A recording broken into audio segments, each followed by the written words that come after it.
How's it going, Laser Bruises? I'm Sixkilla and welcome back to Ever 17.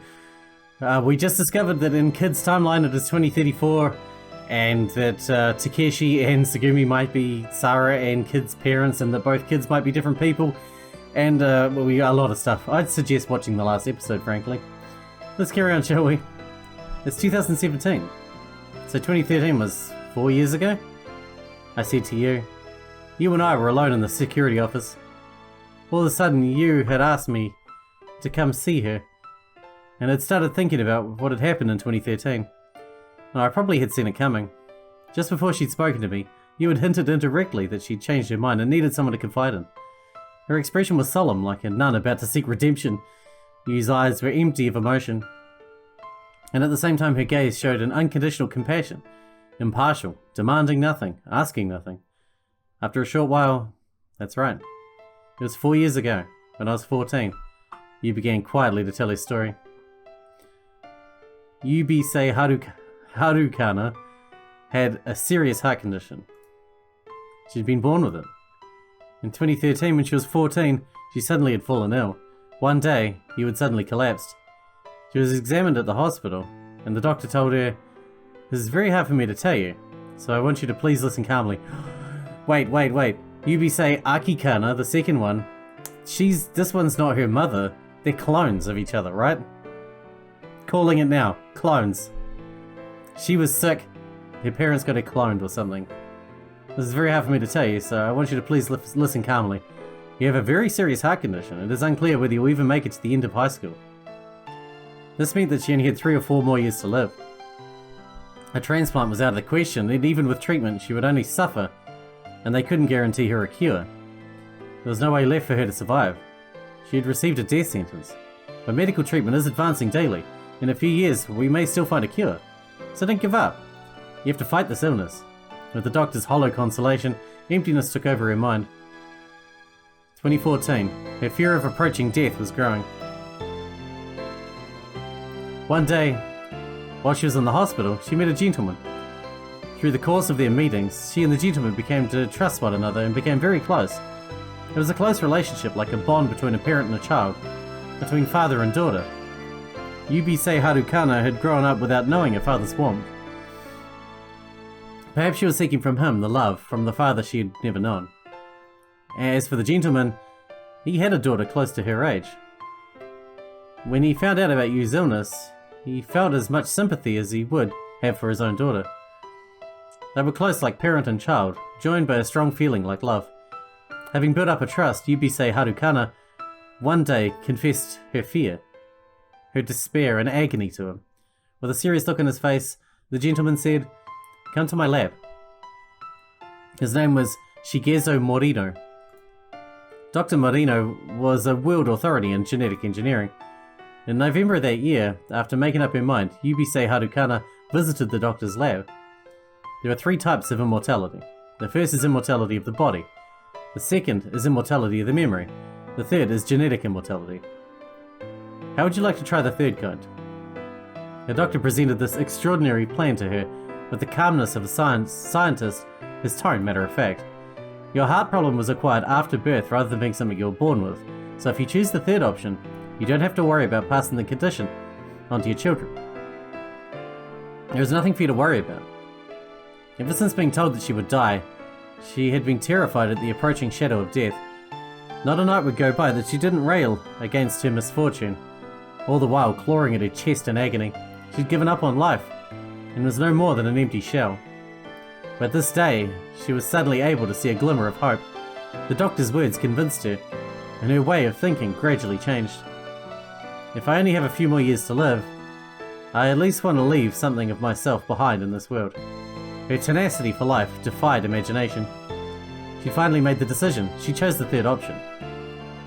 1 month later, December 2014, Yubisei Harukana had the nucleus from one of her own cells implanted in her own ovaries, which began to grow in her womb. Of course, Dr. Morino performed the surgery. She was pregnant with her new self. 9 months later, September 22nd, 2015, Yubisei Harukana safely gave birth. My baby, you are my sister. You are me myself. Yubisei Harukana loved the new child with all of her heart and gave her a name. She called her Yubisei Akikana. That's right. Yubisei Akikana was Yubisei Harukana's daughter. Figured that much. At the same time, they not only were mother and daughter, they also shared the same genetic design, just like twins. What a twist of fate. Did she do it out of the madness that comes from being so close to death? But still, look at the lively face of the newborn child. Look at how pure its smile is, how bright its new life shines. Could anyone watch something as simple as its earnest attempts to grab something and believe that the baby was a tragedy? Was it a sin to create a life? Was it a sin to want life? The baby smiled happily, sometimes it cried. This is the sin she's talking about? As if it were asking, is it a sin to be alive? Monday, May 1st, 2017. Yubisei Harukana was now a college student at Humikan Women's College and had started working part-time at Lamu during the holidays. She wanted to find a clue about her father, Yuichi, who had gone missing 17 years before. Her mother, Yuki, kept telling her, your father fell in the ocean and drowned, but you didn't believe it. She held on to the hope that he was still alive somewhere. She left her 1-year-old daughter, Yubisei Akikana, with her mother, so she was not worried about her. Yubisei Harukana's heart had almost reached its limit. She had given birth safely, but could no longer escape the fate which awaited her. There was only one thing left she wanted to do. Before she died, she wanted to find out whether her father was still alive. Her father, who had disappeared when she was a year old. She had been looking at the photo until it had become ragged and torn, but had no memories of his warmth or ever having been held by him. For that reason, she waved off all of the doctor's attempts to stop her, and had come to Lamu. She wanted to find out about her father, what had happened 17 years ago. She wanted to reveal the truth. As her story ended, you reached for a file that was on the control panel. She opened it and silently passed it to me. So the baby was your child. Which means you were lying to me. It wasn't a lie. She is my daughter, but she's also my twin sister. And she's another me. She's myself. I don't know what to say. This was my sin. I know I'll never be forgiven and will never be able to atone for it, but like I told you, I have no regrets. I'm glad I had her. I'll never forget the moment that new life was created. It was such an unbelievably happy moment. The first time she said, Mama, Mama. I can't explain it. It was more than a precious feeling or love or that good fortune had come my way. It felt as if I were wrapped in light. I don't care if I burn in hell. I don't care if I burn in the fires of hell for thousands, millions of years. But I knew I wanted to protect my daughter, no matter what. I didn't want her to suffer. Her smile is so beautiful. Her tiny hands are so cute. She's everything to me. She's irreplaceable. Besides, none of this is her fault. She was welcome to this world, just like any other soul born who comes here. But at the same time, the moment I gave birth to her, I died. It was as if I no longer existed. You see, I gave all my life, my existence, to my child. You showed me the photograph again. The baby in the picture was reaching out, trying to grab something. Hey, hello. Are you listening to me? You grabbed my shoulders and shook me. What's the matter with you, kid? You can't possibly have forgotten what year it is. Your words made no impression on me. What on earth? My mouth was dry, and the palm of my clenched fist was drenched with sweat. First of all, I began to think things through. The you that I knew, the you standing in front of me, Yubi Akikana. I thought it was Yubisei Akikana. Was born on the 22nd of September 2015. Her mother was Yubisei Harukana. That meant this was now 2034, 17 years after Yubisei Harukana's time in 2017. No, but wait. What about the date on the mail? It had been received on the 2nd of the 7th, 2019. My voice came out strangled. It's 2034 now. Yuki died 15 years ago. Which would have been in 2019, but the date on the letter said the 2nd of the 7th, 2019. Oh, that? You're worried about that? You laughed. Well, I can understand why you'd make that mistake. Do you see? The date on that mail was written in the German style. Not the Japanese order of year, month, day, but month, day, year. So you're telling me that wasn't July 19th, 2002. It was February 7th, 2019. You nodded. Any other questions? I shook my head weakly and trudged out of the security office. I'd figured out the relationship between you and her mother, but I wondered whether I should tell her. Well, it's probably better that I don't. It's better for you in the long run. But first, I need to take care of my own problems. There was somewhere I had to go. What is it? What did you bring me here for? I wanted to talk to you guys alone. About what? Tsugumi was silent. She seemed to be afraid of something. Tsugumi perhaps already sensed what I was going to say. Her eyes gazed around wildly. Is it important? Yes, very. It's something I don't want the others to hear. Wait, I don't mind if they hear it, but I wanted you and Tsugumi to know first. So that's why I asked you to come over here. So what's so important? Hadn't Sarah noticed anything? Her blank, unguarded expression? She had to have noticed something. The May 1st, after Sarah met Tsugumi for the first time, she looked totally dazed. Surely Sarah had sensed something. To be standing there calmly, she had to be in denial. Reason was telling her that what she suspected couldn't be true. The coincidence of meeting her mother again was probably too much for Sarah to believe. Are you gonna say something? Could you hurry up? Sarah urged me to get to the point. Tsugumi said nothing, but her breathing seemed a little rough. Sarah, could you lend me the pendant and a lighter for a moment? Alright. She took them out of her pocket and gave them to me. I struck a flame, illuminating the pendant. Takeshi. This was the real Takeshi Kuranari. I held the pendant and the flame closer to Tsugumi. Tsugumi kept her head down, refusing to look up at the pendant. Her brow was furrowed and she was biting her lip. Her arms pressed tightly to her sides. Her clenched fists were shaking. Look closer, I whispered to her. You've seen this pendant before, haven't you? It's Takeshi. The real Takeshi Kuranari is right here. The moment I said these words, Tsugumi's eyes flew open. Stripped of expression, she wore a face like a mask. Only her eyes burned with a fierce light. Wait just a minute, what are you talking about? Takeshi? You mean Takeshi? Takeshi is the one in the pendant? No. The Takeshi we know isn't really Takeshi. I think he's lying to us. The real Takeshi Kuranari, is your and my father. Tsugumi closed her eyes. She breathed out a long sigh. I could see the tension leave Tsugumi's body. Hey, what's this all about? Explain what's happening. Alright, but before I do, I want to check something. I hesitated about what to say next. I looked above my head. The sky was full of stars. The single whale twisted and floated through space. Whale, where do you go? All by yourself? Will you meet someone special one day? I extinguished the lighter. I gripped the pendant and the lighter in my hand. Tsugumi's outline was hazy in the dark. She was our long sought-after mother. When I called out to her, warm tears ran down my cheeks. You're our mother, aren't you? Sarah and my mother. Mother. You are, aren't you? What? Tsugumi slowly opened her eyes. She looked at Sarah and me. I could see the tears in her eyes. Mother, please say something. I don't blame you for anything. I've waited for you for so long. I've been waiting for you. Say something, I screamed at her. Sarah clung to my arm. Shaking her head, she buried her face in my chest. Her thin body was shaking. Don't just stand there, say something. Holding Sarah tightly, I stepped forward. No. I'm not your mother. Don't you lie to me. I know everything. 17 years ago, there was another accident just like this one here at Lamu. You and Takeshi became a couple. Tsugumi was crying huge tears. Tsugumi tried to stop them. Her breath was ragged and came out in hiccups. Her face twisted as she struggled to keep control of her emotions.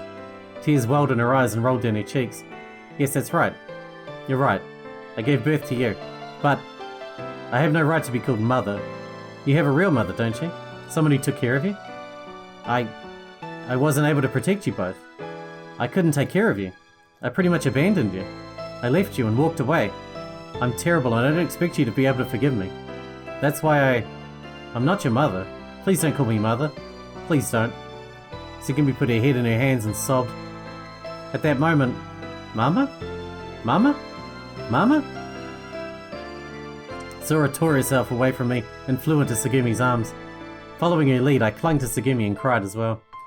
The first thing I noticed was her familiar smell. I breathed in her scent deeply. Covered in tears, wallowing in the warmth, I felt as if I'd regained everything I'd ever lost. The three of us held each other tightly, relishing the touch of one another, entwining our hearts became one. We were no longer our individual selves, but one collective identity. There were no boundaries between us. My whole being was filled with warmth. Beside me, Sarah's cheeks were wet with tears. Tsugumi was soft and her skin was sweet and sticky. I recalled the long-forgotten memories of my mother's smell. It wasn't exactly the same feeling as nostalgia. It was primitive, something instinctive, a sweetness that had been wired directly into my brain. Mama? Mother. As if in response, Tsugumi pulled us closer, gripping us with a fierce determination. She buried her face in Sarah and Maya's hair, drew us close and stroked the back of our heads. I'm sorry. I'm so sorry. Tsugumi's voice was choked up. I can't ask you to forgive me. I never once forgot about you. All this time. I've wanted to see you, find you and apologize. It's alright. Mama, you don't need to apologize. It's enough just to be with you. As we held on to each other, we understood everything. Sarah and I have accepted everything. Understood and forgave. Reasons weren't important. At that moment, a quiet peace filled us. It was enough. We didn't require anything else. I relaxed and leaned against my mother. She was warm. I closed my eyes and was intoxicated by her warmth. Mother. A cozy slumber. A soft breeze under the May sunshine. Peace. It was like floating on the calm ocean, swaying comfortably, cuddled up together. Before I knew it, I'd stopped crying. All I could hear was just our calm breathing and my mother's heartbeat. Thump, thump, thump, thump. I was alive. Or maybe I'd just been born. Everything was affirmed and accepted and forgiven. There was no me, nor Sarah, nor Tsugumi. There was only one life connected together. Just one single soul.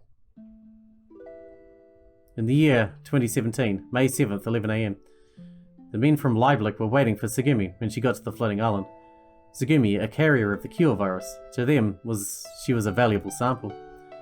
Their eyes glaring, their mouths half open, she could see their dark, wet tongues. It was almost possible for Tsugumi to smell the reek of their excitement, like the smell of men lusting after flesh. It was a fetid stench, greasy and rotten, for it was Tsugumi's body that they were after.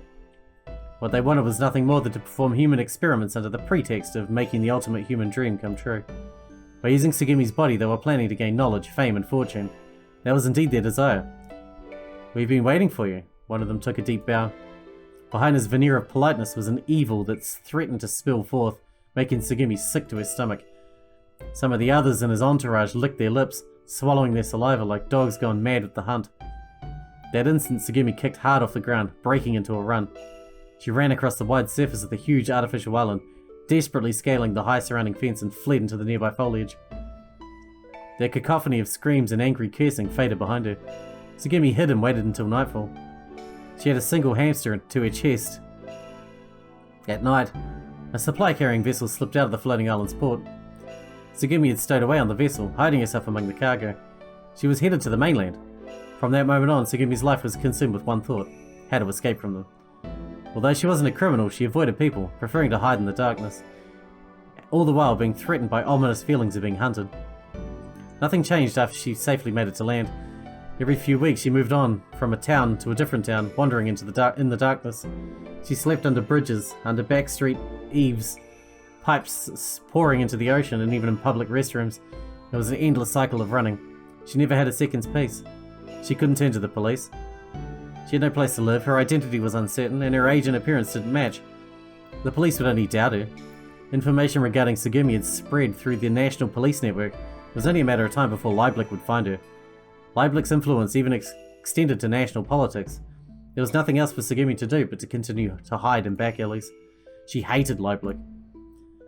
They had destroyed everything Tsugumi had cared about, and made her life a living hell. What's more, they had taken the love of her life, Takeshi Kuranari. She wanted to get revenge on Leiblich with every fibre of her being. Tsugumi came to hate this world, and her heart became even more hardened to it. 2 months had passed. It was summertime. All of a sudden she began feeling sick. She knew she'd stopped menstruating, but she didn't want to think about the possibility. She went to visit an illegal doctor who was well known in the back streets. Tsugumi was pregnant. She was sure it was Takeshi's baby. She'd never been with anyone else. She was pregnant. At night, she went to a deserted coastal area of a small nearby town. There were nothing but printing factories and abandoned houses. Unsure if it was a river or the ocean, she sat on a boat dock, looking at a neon sign by the highway. She touched her stomach. She felt a sense of awe and joy at the fact that there was life growing in her stomach, and that it was connected to her. The neon light glittered and flickered off the water's surface. Tsugumi looked at the lights with her hands on her stomach. Realizing that Takeshi's babies were inside her, she couldn't stop crying. They might have only been an inch big at that time, but the survival of the two babies outstripped the needs of the mother's body that surrounded them. Tsugumi had almost had the illusion that it wasn't her who bore the children, but it was actually they who bore her. Everything that she was, she poured into her two babies. She felt that she was part of the babies, not the other way around. It was then that Tsugumi decided to sacrifice everything for the two tiny lives. Love was a concept to her, but if love could have been brought into physical form to her, it seemed it must be the two babies in her stomach. That was it. Love was growing in her stomach. Takeshi and Tsugumi's babies. Before long, the hatred she felt towards everything had disappeared without a trace. For the first time, Tsugumi felt as though there were a higher power guiding her life. 7 months later, January 21st, 2018, Tsugumi was suddenly struck with contractions. When they came, the back alley doctor had gone somewhere. She visited a nearby clinic. She had no medical insurance, no identification. Most importantly, she had no money. When they found out she couldn't pay, the doctors beat Tsugumi as though she were a stray animal. With nowhere else to go, the two babies were born in an old boat shack. An old woman was living there, but Tsugumi couldn't tell whether she lived there or was just sleeping there temporarily. It was this old woman who helped Tsugumi through the birth. "Oh, how precious, so precious, you've done a fine job, dearie." The old lady repeated this many times as she gently rinsed the babies in a tin basin. The sweat-covered Tsugumi was lying down, with only a thin towel between her and a hardwood floor. Tsugumi's eyes gazed unfocused out a nearby window. Snow was falling outside. How darling. You had a precious boy child and a girl. Which one will you hold first? The legal doctor had told her that she was expecting twins, but she never imagined they'd be fraternal. A bit surprised, she said, "Both at the same time." Wrapped in an old cloth, Tsugumi gently held them to her chest. "Not to worry, my dearie. I boiled the cloth and got the scissors. What cut their cord in hot water, good I did." I did. Thank you, Tsugumi thanked her. Thank you very much.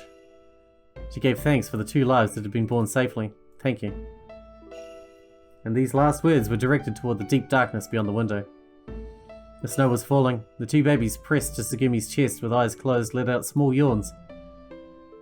The cure virus. Soon after she'd given birth, Tsugumi's thoughts were turned to the possibility. If they got infected by cure while they were inside of me, and if their DNA was altered just like me, Tsugumi visited the illegal doctor. "Don't worry about it," he explained, laughing. "According to the taxonic classification, a pure human would belong to Primatus arthropodia. Oh my god. Yes, okay. Tsugumi's DNA information was altered by the cure virus was not a pure human anymore, but rather a subspecies. Let's just call your subspecies Cure for now. Now, any kids who were born from Takeshi, the Homo sapien, and Tsugumi, the Cure, would technically be a hybrid. Now, by the way, I guess I should tell you that the Cure virus only infects pure humans, the Homo sapiens. So there's no way the Cure virus possibly can affect your two little hybrids here. While not much is known about the Cure virus, some of the unique functions scientists have discovered, such as regenerating telomeres and regenerative healing, are inherited recessively.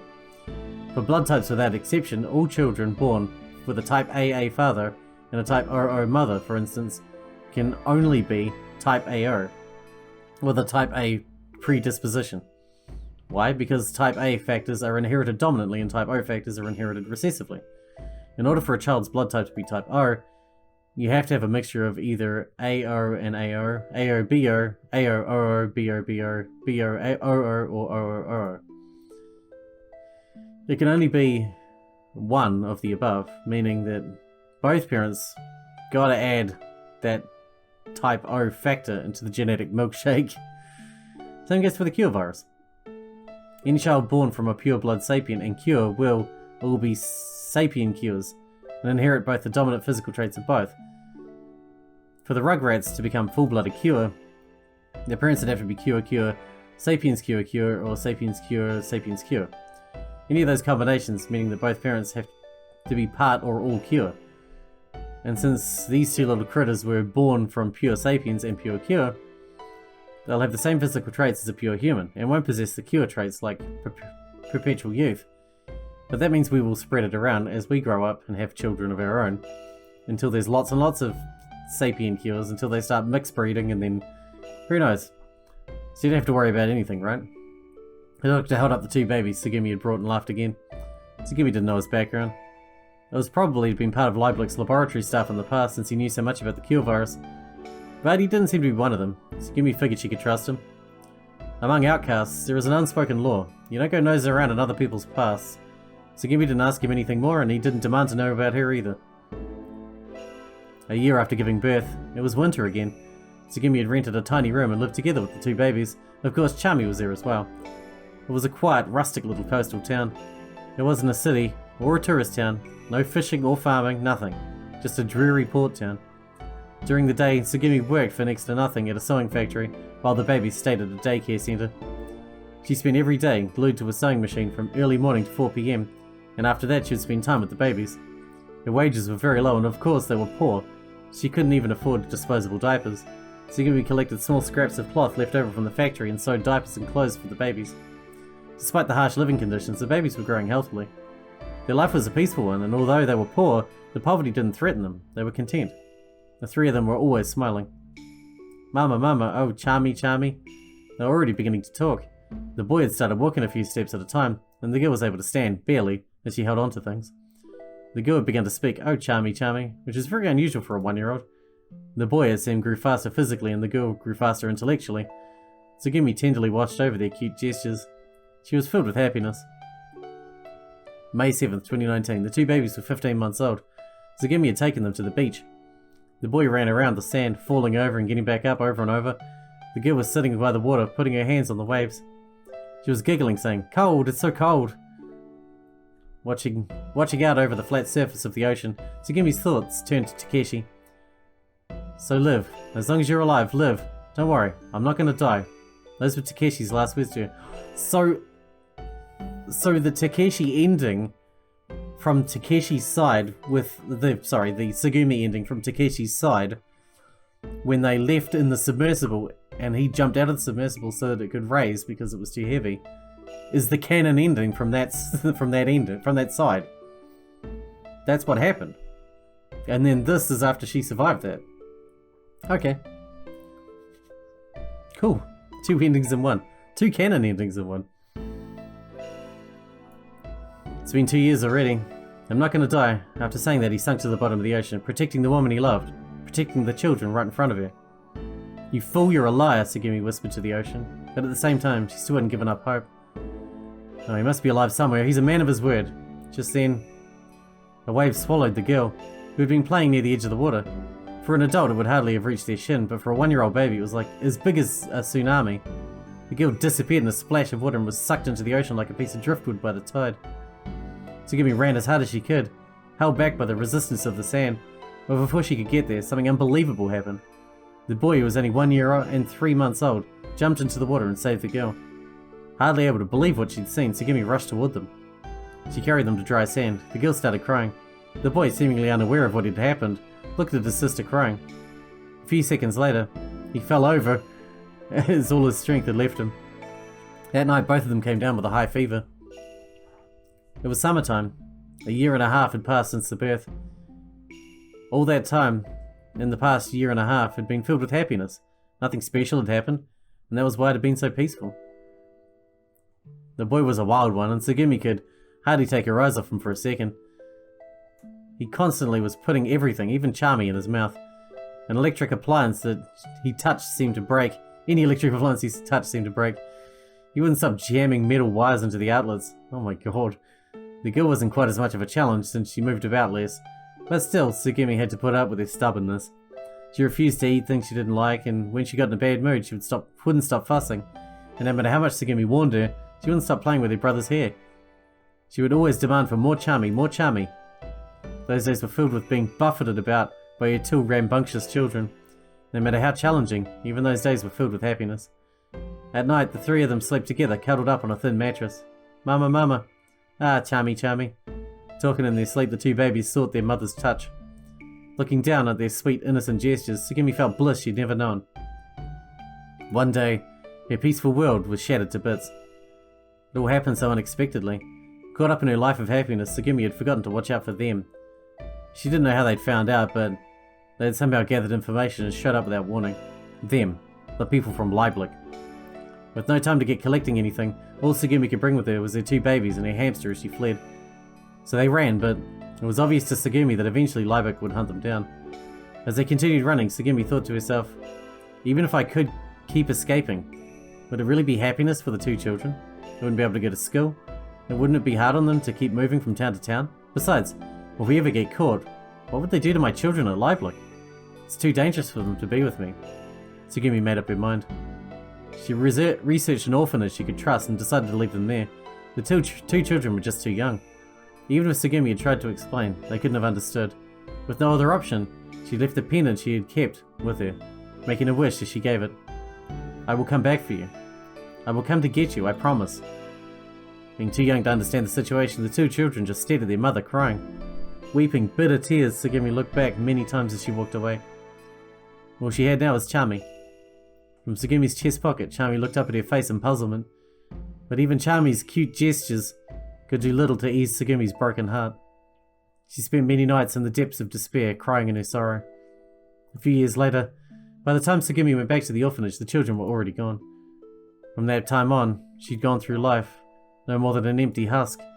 Until that day, until that very moment, Tsugumi had kept searching for her children, wandering through darkness.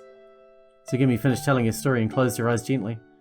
She never once mentioned the names Hokuto or Sara in the story, because those names weren't the names Tsugumi had given them. Someone else had named them Hokuto and Sara.